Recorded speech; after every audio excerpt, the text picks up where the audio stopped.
मसीह में आप सबकी सलामती हो। मैं डॉक्टर नवाज़ इकबाल पेशावर से एक मरतबा फिर आपकी खिदमत हैं। अपने YouTube channel Glory to God की वसातत से आपसे मुखातिब हूँ। मैं खुदा का बहुत शुक्र अदा करता हूँ उसकी तमाम नेमतों, बरकतों और बख्शिशों के लिए जो ना सिर्फ उसने मुझे, मेरे घराने को, मेरे ख़ानदान को और कलीसिया को बख्शी, उसने सलामती और तंदुरुस्ती अनायत की। इसके लिए हम खुदा का शुक्र अदा करते हैं। स्पेशली इस पेंडेमिक सिचुएशन में उसने हमारे मुल्क में बहुत ज़्यादा सलामती और खैरियत बख्शी है। खुदा ने अपना ख़ास फजल किया है,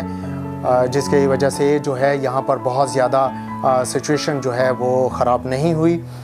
और हम उन लोगों के लिए भी जो इस वायरस से इन्फेक्टेड हैं, जो फैमिलीज़ इफ़ेक्ट हुई हैं, जो प्रॉब्लम्स हैं, उनके लिए हम पूरे मुल्क के लिए, अपने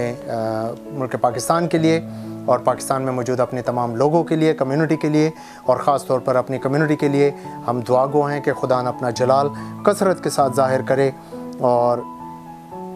खुदावंद की शफ़क़त भरा हाथ अपनी कलीसिया पर रहे। लास्ट टाइम हमने ज़िक्र किया था मसीह खुदावंद पर सियासत हुई। मैं उस रेफरेंस को दोबारा पढ़ूँगा और जो कुछ लास्ट टाइम हम इसके बारे में जान सके उससे हम थोड़ा सा जो है वो आगे चलेंगे। आगे से मुराद ये है कि हम इसको थोड़ा सा मज़ीद पीछे जाकर इसके बैकग्राउंड से हम थोड़ा सा वापस आएंगे इस सिचुएशन तक जहाँ पर मसीह खुदा के साथ ये सारा कुछ वक़ूअ पज़ीर हुआ। यसाया नबी ने अपने सहीफ़ा में खुदा की वसातत से कलाम फरमाया और फिर जाकर मसीह खुदा के दौर में जब खुदा ज़मीनी खिदमत के लिए आए तो उन पर वो सारी नबूवत और सारा कलाम जो खुदा ने फरमाया था, जो कुछ होना था वो वक़ूअ पज़ीर हुआ। लेकिन इसको आज हम थोड़ा सा बैकग्राउंड में देखेंगे और कि कहाँ से ये चीज़ स्टार्ट होती है और किस तरीके से आगे चलती है। लेकिन इससे पहले मैं ये ज़रूर बयान करना चाहूँगा कि यहाँ पर चूँकि मेरे पास बयान करने के लिए इतना टाइम नहीं होता, क्योंकि बेसिकली ये स्टडी है और स्टडी जो है वो नॉर्मली बहुत लंबी होती है और बड़ी डिटेल्ड होती है। तो यहाँ पर मेरी कोशिश है कि मैं आपको कुछ मेजर हिंट्स दे सकूँ और इसमें आपके लिए फिर एक पहलू होगा मज़ीद आगे रिसर्च पे जाना कि हम खुदावंद में रहते हुए, उसके रूह से मामूर होते हुए हम तजर्बे से मालूम करें कि खुदा कैसा मेहरबान है और उसकी शफ़क़त के, उस मुकाशफ़ात का हम तजर्बा करें कि खुदा अपना जलाल किस तरीके ज़ाहिर करता है, खुदा हमें किस तरीके से इल्मियत का कलाम अनायत करता है, हमें किस तरीके से हिकमत का कलाम अनायत करता है और अपना जलाल ज़ाहिर करता है, हमें तौफ़ीक देता है कि हम उसकी गवाही दें, उसके इरशाद आज़म की तकमील करें और खुशखबरी को और कलाम को सही तरीके से कलीसिया तक, लोगों तक, इस दुनिया तक हम पहुंचा सकें। तो इसमें फिर ज़रूर आपके पास ये टाइम भी होगा, हिंट्स भी होंगे कि हम लोग जो है मज़ीद इसमें रिसर्च कर सकें। कुछ पहलू जो हैं वो मैं बड़े डिटेल्स बयान करूँगा, कुछ मैं आपको शॉर्ट दूंगा ताकि आप खुद इसमें दे सकें। तो वो रेफरेंस जिससे हमने स्टार्ट किया था उससे फिर हम दोबारा वहीं से हम स्टार्ट लेंगे। यसाया नबी का सहीफ़ा, उसका 53 यानी 53वां बाब और उसकी 5वीं और 6ठी आयत से मैं यूँ मरकूम है, हालांकि वो हमारी ख़ताओं के सबब से घायल किया गया और हमारी बदकिरदारी के बायस कुचला गया, हमारी ही सलामती के लिए उस पर सियासत हुई ताकि उसके मार खाने से हम शिफा पाएँ। हम सब भेड़ों की मानद भटक गए, हम में से हर एक अपनी राह को फिरा, पर खुदावंद ने हम सब की बदकिरदारी उस पर लाद दी। हमने लास्ट टाइम देखा कि ये सियासत क्या है, वो इसका पहला हिस्सा था कि मसीह खुदा पर सियासत हुई। ये उसका सेकंड एपिसोड है, ये उसका दूसरा हिस्सा है कि सियासत को हमने देखा कि किस तरीके से सियासत होती क्या है और सियासत का मतलब क्या है और इसके मीनिंग्स क्या हैं और हमारे इर्द गिर्द किस तरीके से हम लोग चाहते हुए या ना चाहते हुए, कॉन्शियसली और अनकॉन्शियसली हम इसमें घिरे हुए हैं और जिसकी वजह से कलीसिया की, ये मैं ज़रूर कहना चाहूँगा, लास्ट टाइम मैंने नहीं कहा था लेकिन मेरे दिल में ज़रूर बात है और मैं कहना चाहता हूँ इसको बरमला कि यही सियासत और यही पॉलिटिक्स कलीसिया की तरक्की में बहुत बड़ी रुकावट है। हमारे इर्द गिर्द हम लोग जो कुछ भी, जिस तरीके से भी हम चर्च में, कलीसिया में, हम पॉलिटिक्स में इन्वॉल्व हैं, हमारे इर्द गिर्द जो है वो चर्च के अंदर जो है वो पॉलिटिक्स है, और वही सियासत जो फ़कीह फ़िरदौसी ने मसीह खुदा पर की, आज भी चर्च में वही सियासत और वही पॉलिटिकल, वही गठजोड़, वही मफादात का तहफ़्फ़ुज़ और वही चालाकियाँ और वही झूठ जो है, और जो है वो वन मैन शो सिस्टम है कि भाई अगर चर्च मेरा चर्च है तो मेरे चर्च में सिर्फ मैं बोलूँगा। ज़रूर है कि हम कलीसिया में खुदावंद की नेमतों को काम करने का मौका दें, और अगर हम ऐसा करने नहीं देते हैं तो कलीसिया तरक्की नहीं करती। It's a kind of politics कि हम कलीसिया के साथ भी सियासत करते हैं और उसको हम देखते हैं। थोड़ा सा हम पीछे मैं इसको पैदाइश से लेकर आना चाहता हूँ, इसको ज़रूर देखिएगा। पैदाइश में जब मसीह खुदा के बारे में जो है वो पेशन गोई हमें मिलती है, जब आदम और हवा ने गुनाह किया, और गुनाह के साथ ही खुदा उनकी पाकी हवा यानी खुदा की तरफ से, खुदा बाप की तरफ से बने हुए इंसान के लिए नजात का और एक कमारी के हमला होने की जो पेशन गोई है वो हमें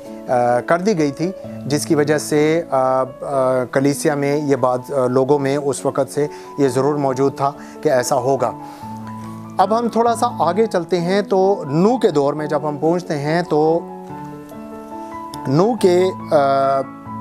समेत, उसकी बीवी समेत, उसके 3 बेटे और 3 बहुएं, यानी टोटल 8 जानें जो हैं वो उसमें से बची थी। और नूह के 3 बेटों में से एक बेटे का नाम था हाम, और हाम में से कूश पैदा हुआ, कूश में से नमरूद पैदा हुआ, और वो एक बहुत बड़ा शिकारी सूरमा था, एक बहुत बड़ा जंगजू था, जिसके बारे में पैदाइश 10 बाब उसकी 6 से 13 आयत में भी मरकूम है कि वो एक बहुत बड़ा जंगी सूरमा था। अब उसकी सल्तनत की और उसकी जो हुक्मरानी की इब्तिदा है वो बाबल से शुरू होती है। वो बाबल का बादशाह था, या हम उसकी किंगडम का, वो सल्तनत का मालिक था। और बाबल लफ्ज़ जो बाबल है उसका मतलब है उलझन। लफ्ज़ बाबल का मतलब है उलझन, और लफ्ज़ जो है ये नाम नमरूद है, नमरूद का मतलब है बगावत। और ये जो थी शुरुआत थी पेगनिज्म की, यानी झूठ की और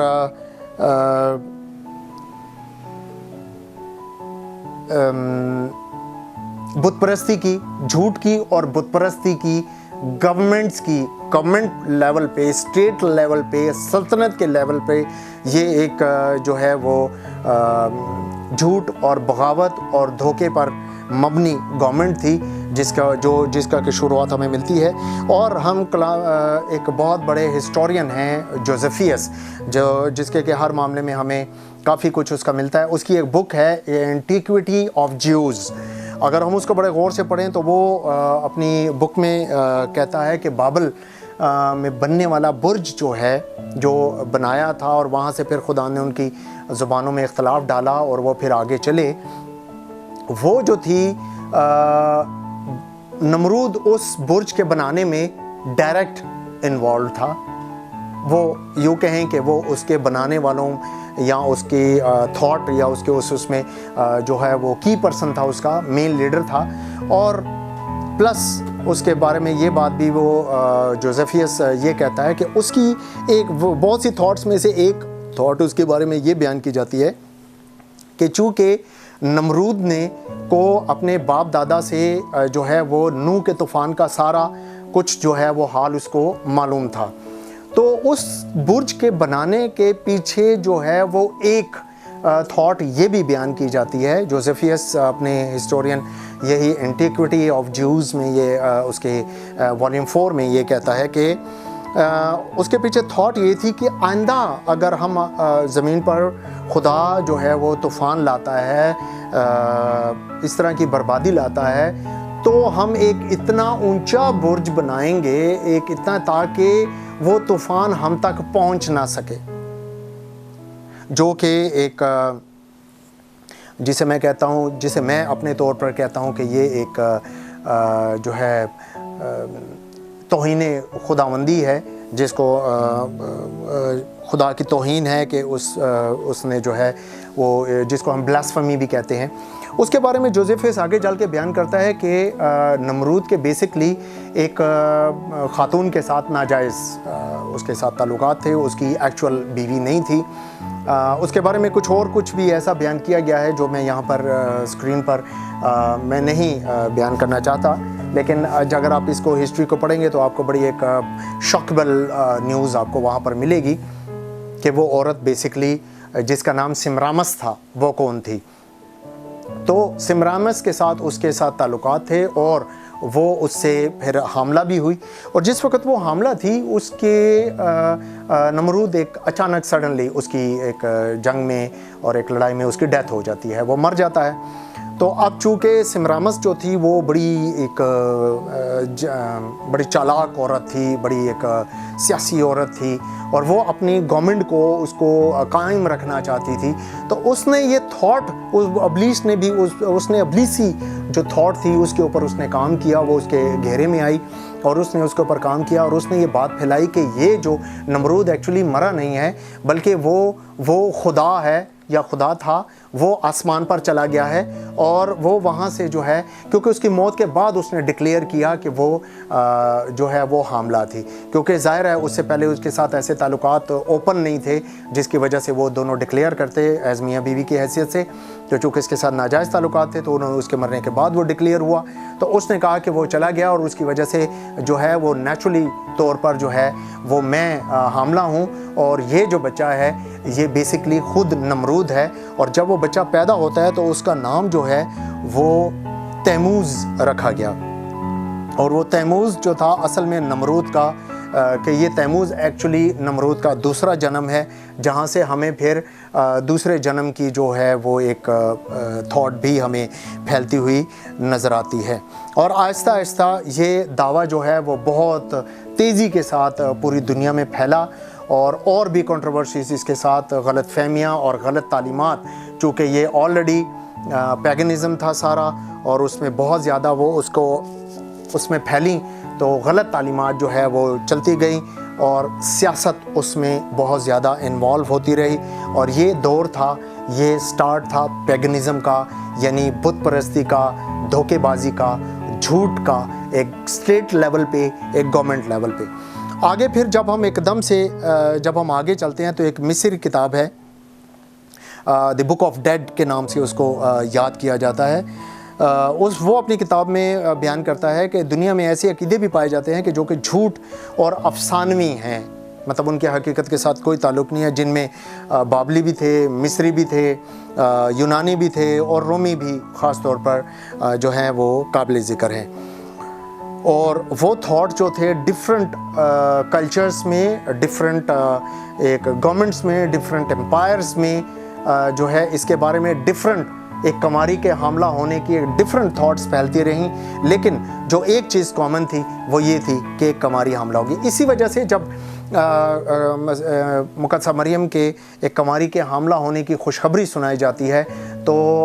मोस्टली लोग जो हैं वो उसके ऊपर यकीन नहीं करते, क्योंकि ऑलरेडी उसके बारे में इतनी ज़्यादा गलतफहमियाँ पाई जा चुकी होती हैं माशरे में, यहूदियों में भी, और इतनी ज़्यादा जो है वो गलतफहमियाँ होती हैं, गलत तालीमात होती हैं कि वो इस पर भी यकीन नहीं करते। अब यहाँ पर एक जो बहुत इम्पॉर्टेंट चीज़ है वो देखने वाली है कि बाबल ने जो था वो, हम एकदम से बनी इसराइल की तरफ आते हैं, और बनी इसराइल में भी हम देखते हैं कि मुख्तलिफ उसके गवर्नमेंट्स में जो है वो पॉलिटिक्स रही, सियासत रही, और बहुत से ऐसे बादशाहों में हम देखते हैं कि उनकी माँओं का बड़ा इम्पोर्टेंट किरदार रहा बीच में। और वो माएँ चूँकि उनकी जो बादशाह थे वो उनकी गैर कौमों से थी, बनी इसराइल कौम में से नहीं थी, तो बार बार वो बनी इसराइल कौम को, बादशाह को और पूरी कौम को जो है वो गलत तालीमात की तरफ, बुत परस्ती की तरफ और पैगनिज़म की तरफ जो है वो उनको जो है वो राग़िब करती रहीं और उनको फैलाती रहीं, जिसकी वजह से खुदा मुसलसल हम बनी इसराइल कौम को देखते हैं कि वो खुदा उनसे नाराज़ रहता है, खुदा उनसे खफा रहता है और उनको गुस्सा भी करता है, उनको पनिश भी करता है, लेकिन खुदा अपने वादों का सच्चा खुदा है, वो किसी भी मौके पर सब कुछ वो करता है, उनको पनिश करता है, सब कुछ करता है, लेकिन कहता है मैं छोड़ूंगा नहीं तुम्हें, क्योंकि तुम मेरे नाम लेवा हो, मेरे नाम से मंसूब हो, इसलिए मैं तुम्हें हर हालत में क्या हम कहें कि मैं सादे अल्फाज में ये कहूँ कि मैं तुम्हें सीधी राह पर तो ज़रूर लेकर आऊँगा। सो खुदावन की ये प्यार है, खुदावन का अज़ली मोहब्बत है, खुदावन की लाजवाल मोहब्बत है, ला तब्दील मोहब्बत है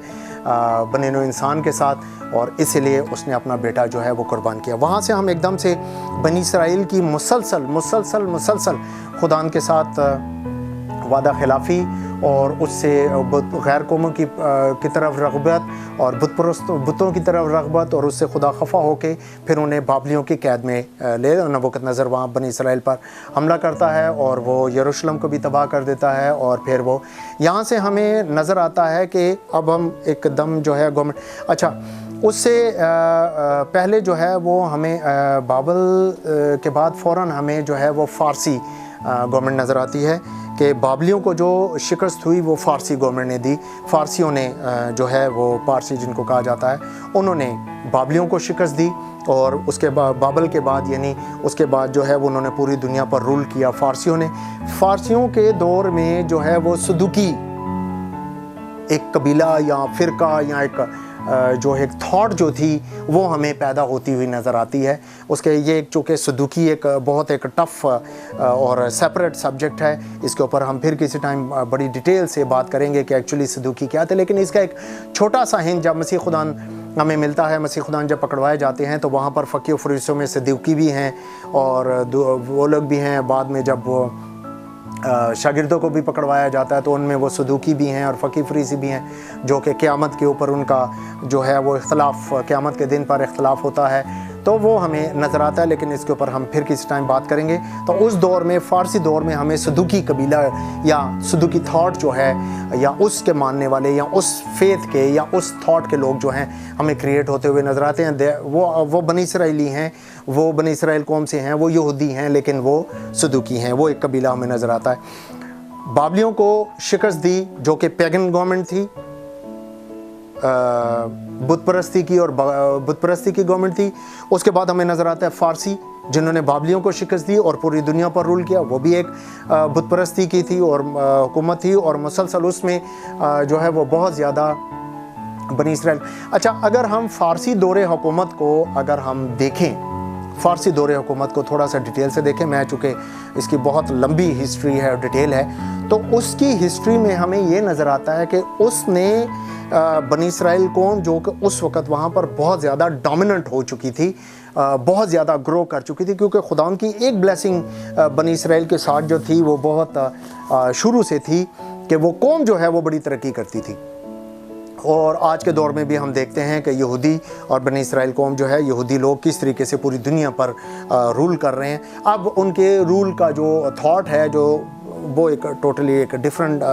डिबेट है, वो एक डिफरेंट सब्जेक्ट है। तो जब उसको हम देखते हैं तो उसमें उसने बनी इसराइल में से जो ज़रा अमीर लोग थे, जो अशराफिया थे उसमें से, और जो बड़े लोग थे, उनको उसने गवर्नमेंट में शामिल किया, और गवर्नमेंट में उन्होंने उनको जो है वो बड़े बड़े ओहदों पर फाइज किया और बड़ी बड़ी पोस्ट जो थी वो उनको दी। तो इस तरीके से फ़ारसी दौरे हुकूमत में हमें बनी इसराइल गवर्नमेंट लेवल पर भी हमें उस सियासत का एक हिस्सा बनते हुए नज़र आते हैं। उसके बाद हम आते हैं कि फ़ारसियों को जो है वो यूनानियों ने यानी अलेक्जेंडर ने शिकस्त दी, और उसके दौर में भी आगे बढ़ा। फिर अलेक्जेंडर को जो है वो रोमन ने शिकस्त दी। अच्छा, यहाँ पर एक बड़ी एक ख़ूबसूरत एक बात हमें नज़र आती है कि बात शुरू होने वाली, जो मशरिक़ से शुरू होने वाली बात यूरोप तक कैसे पहुंची। ठीक है, तो अगर हम इनका जोग्राफियाई जायज़ा लें तो बाबल की हुकूमत मशरिक़ में थी, तो फ़ारसियों ने जब उन्हें शिकस्त दी तो उन्होंने बाबल की सल्तनत के मगरिब में अपनी जो है वो सेंट्रल गवर्नमेंट उन्होंने कायम की। पूरी दुनिया पर था, लेकिन उन्होंने अपनी सेंट्रल गवर्नमेंट, अगर बाबल उसका दारुल हुकूमत था तो उन्होंने उसको अपना दारुल हुकूमत बाबल के मगरिब में बनाया। अब फ़ारसियों को जब यूनानियों ने शिकस्त दी तो उन्होंने फ़ारसियों के मगरिब में अपना जो है वो दारुल हुकूमत या अपनी किंगडम और सल्तनत का मेन हेडक्वार्टर उन्होंने वहाँ बनाया और पूरी दुनिया पर रूल किया। और जब रोमियों ने उनको शिकस्त दी तो उन्होंने यूनानियों के जो है मगरिब में उन्होंने, तो अगर हम बाबल से के मगरिब में जाएं फ़ारसियों के पास, फ़ारसियों के मगरिब में जाएं हम यूनानियों के पास, और यूनानियों से फिर हम जाएं उसके मगरिब में रोमियों के पास, तो हमें ऑटोमेटिकली ये गवर्नमेंट मशरिक़ से मगरिब की तरफ मूव करती हुई नज़र आती है। इसीलिए जब रोमन एम्पायर डिवाइड हुई, उसके 10 टुकड़े जो कि दानियल की उसके नबूकदनज़र की देखी जाने वाली रोया और दानियल ने जो उसकी तफसीर की खुदा के पाकरू के तहरीक में, तो उसमें हम उसको देखते हैं कि वो आहिस्ता आहिस्ता पूरी गवर्नमेंट यूरोप गई, और यूरोप में फिर उसके वहाँ पर जब रोमी हुकूमत के टुकड़े होते हैं तो वहाँ पर 10 हिस्सों में जो तकसीम होती है वो आज का यूरोप है। अब वो आज का यूरोप कैसे है उसको थोड़ा सा मैं आपके साथ इसको हल्का सा मैं शेयर करूँगा। उसमें जो गवर्नमेंट 10 गवर्नमेंट बनने वाली गवर्नमेंट थी, उसमें एलिमनाई यानी एलमानाई जो मौजूदा जर्मनी है, और परगनसिलियंस जो मौजूदा स्विट्ज़रलैंड है, और फ्रैंक्स जो मौजूदा फ्रांस है, और अलमाराई जो मौजूदा इटली है, और सेक्सोन्स जो कि इंग्लिश कहलाता है यानी मौजूदा इंग्लैंड है, और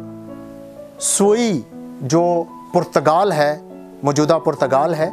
और विसिगोई जो मौजूदा स्पेन है। अच्छा, वहाँ पर इस पेशन गोई में हमें पता चलता है कि 10 हिस्सों में तकसीम हुई, और फिर उनमें से एक सिंह निकला जिसने पहले से मौजूद 3 गवर्नमेंट्स को ख़त्म कर दिया। और वो 3 गवर्नमेंट्स कौन थी? उनमें से एक हरूलई थी, और एक ऑस्ट्रोथ थी, और एक वेंडल थी। ये 3 गवर्नमेंट्स ख़त्म हो गई। इन 3 गवर्नमेंट की जगह एक जो सिंह उसके बारे में लिखा है, ये फिर उसकी तफसीर है, तो वो फिर हम इसको मज़ीद एक बड़ा खूबसूरत टॉपिक है जिसको हम ज़रूरत है कि हम बड़ी डिटेल से इसको डिस्कस करें, और हो सकता है कि मैं इसको 2nd एपिसोड के साथ इसको 3rd एपिसोड भी ले जाऊं ताकि इसको मैं डिटेल के साथ डिस्कस कर सकूं। तो यहाँ तक हमें ये गवर्नमेंट जो हैं, ये हमें पॉलिटिकल गवर्नमेंट्स जो हैं सियासत और झूठ और बगावत और बुत परस्ती और लालच और मफादात का तहफ़्फ़ुज़ और गठजोड़ हमें बहुत ज़्यादा नज़र आता है। बनी इसराइल कौम का दूसरी बुत परस्त कौमों के साथ, जिसकी वजह से उन्होंने सियासत जो है वो पॉलिटिक्स बहुत ज़्यादा इस्तेमाल की, और उन्होंने वही पॉलिटिक्स जो है बेशक मसीह खुदा के लिए पेशन गोई थी, ऐसा जैसा कि मसीह खुदा ने यहूदा इस्करियोती के लिए कहा कि जैसा कि उसके लिए लिखा है वो तो उसके लिए होना ही है, बेहतर होता कि ये शख्स पैदा ना हुआ होता, तो लेकिन ये है कि होना भी ज़रूर था क्योंकि ये पेशन गोई थी, पकड़वाया जाना भी ज़रूरी था, और ये निजात का काम जो मुकम्मल होने के लिए ये सब कुछ इसका होना जो है वो बहुत ज़रूरी था। तो इस तरीके से आज भी अगर हम अपनी वंस अगेन मैं इस पर थोड़ा सा ख़त्म करूँगा, और हो सकता है कि मैं इसके लिए इसकी 3rd एपिसोड पे चला जाऊँ, इस पॉलिटिक्स को, मसीह खुदा के साथ की जाने वाली पॉलिटिक्स को लेकर के मैं 3rd एपिसोड की तरफ चला जाऊँ कि आज के दौर में भी हमारी कलीसिया में, चाहे वो किसी भी लेवल पे हम लोग हैं, चाहे मैं हूँ, मैं अब किसी चर्च में मेरा कोई रोल नहीं है,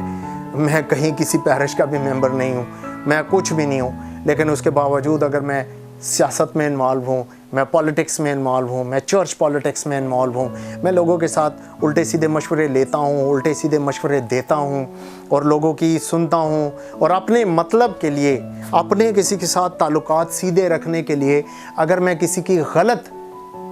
काम में भी उसको साथ देता हूँ तो मैं भी उसका हिस्सा हूँ। देखें, मैं इसकी छोटी सी एक एग्जांपल इसको देकर इस तरीके से ख़त्म करूँगा कि चाहे एक कप आप दूध ले लें और यहाँ चाहे आप ड्रमों के ड्रम ले लें, लेकिन अगर उसमें आपकी आंखों के सामने कोई एक ड्रॉप यूरिन भी उसमें डाल देगा ना, तो वो आप कभी नहीं पिएंगे। क्यों? क्योंकि वो नापाक हो गया है, वो पाक नहीं रहा। चाहे वो हज़ारों लीटर दूध है, हज़ारों लीटर पानी है, लेकिन उसमें थोड़ी सी भी ऐसी नापाकी की कंटेमिनेशन अगर उसमें हो जाती है तो हम उसको गिरा देना, बड़ी फराखदिली से गिरा देना हम पसंद करेंगे। तो यही हाल हमारी रूहानी ज़िंदगी का भी है। हमारे इर्द गिर्द यही पॉलिटिक्स, यही सियासत चर्च में हर लेवल पर, हर जगह पर जो है वो हमें नज़र आती है। और अगर हम कहें कि ऐसा नहीं है, तो फिर मेरा सवाल यह है कि कलीसिया तरक्की क्यों नहीं कर रही? क्यों कलीसिया में खुदा का पाक रूह काम नहीं कर रहा? क्यों? अब हम सोच सकते हैं, को लेकेंगे कि देखें, अगर खुदा हमें देता है तो ये उसका वादा है। उसने कहा है वो तो चरिंद परिंद को, जानवरों को, उनको भी खाने को देता है। वो खाने को मुझे भी देगा, खाने को आपको भी देगा। वो कादिर मुतलक खुदा है। लेकिन बात यह है कि क्या हम उसके दिल पसंद हैं? जैसा मूसा था, जैसा दाऊद था, जैसा दानियल था, उनके लिए कहता हूँ मेरे दिल की मर्जी के मुताबिक लोग हैं। तो खुदा क्यों नहीं अपना जलाल और अपनी कुदरत जाहिर करता? क्या वाकई हमारा ये बदन जो है ये खुदा की मुकद्दस हैकल है? क्या इसमें खुदा का रूह बसता है? तभी इसमें, इसके करीब, इस खैमा के करीब कोई वबा नहीं आने पाएगी, वरना तो सब जगह है। ज़रूर है कि हम इस चीज़ को बड़ी माइन्यूटली हमें इस चीज़ को बड़ी बारीकी के साथ हमें इसको देखने की ज़रूरत है कि थोड़ी सी चीज़, थोड़ी सी जो है वो मिलावट, आमेज़िश, क्या हमें खुदा से दूर तो नहीं कर रही?